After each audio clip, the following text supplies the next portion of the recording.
Good morning, everybody. It's homeroom time with Mr. Listokin. And as we have scales in music, we also have scales in art. One of the scales I do is horsing around. It's a warm-up. Another one is hands drawing hands all the way around, warm-ups. The only thing I have to remind is after you do your warm-up in music, after you play your scale, there's nothing to clean up.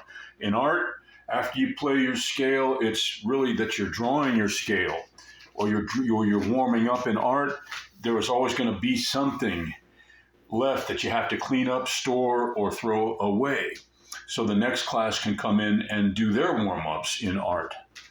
Okay, so other than that, it's pretty free because the only thing I'm teaching you structure without structure. And I had a principal in my last major school that I worked at, which was for me a long time because every day is very intense the way I do things in the public school.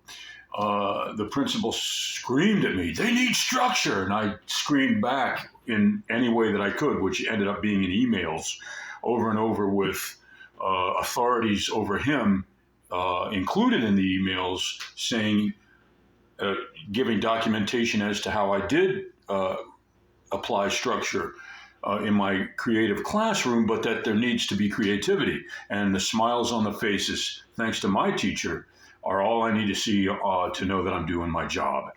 So here we go. We're going to start with the one warm-up I mentioned first, and that is horsing around, and it's easy.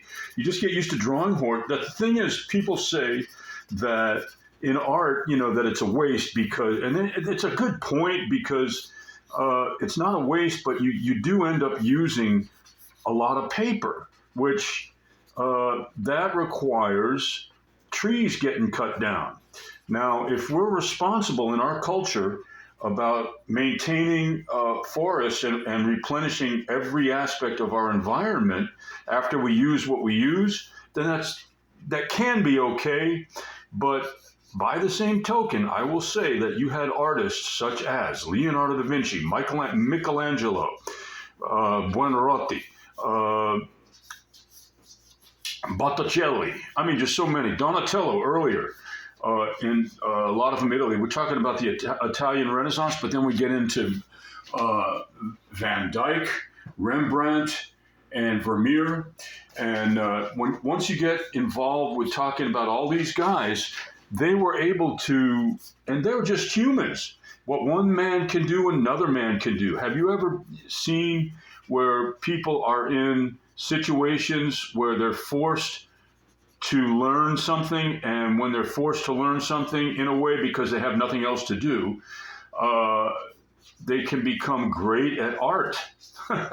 I've seen it. You just need, but what one man can do, another man can do. So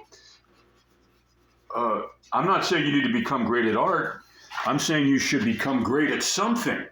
What that is for you may be different from what it is for me, and him, and her, and them, and they.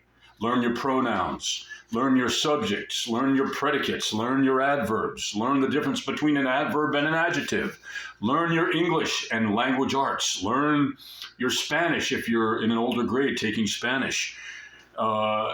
Because ultimately what I want you to do is learn how to communicate to each other in this world, and to me, and as your classroom facilitator or manager or the person that makes sure everybody just learns and grows in a positive way. Make sure you communicate in a positive way.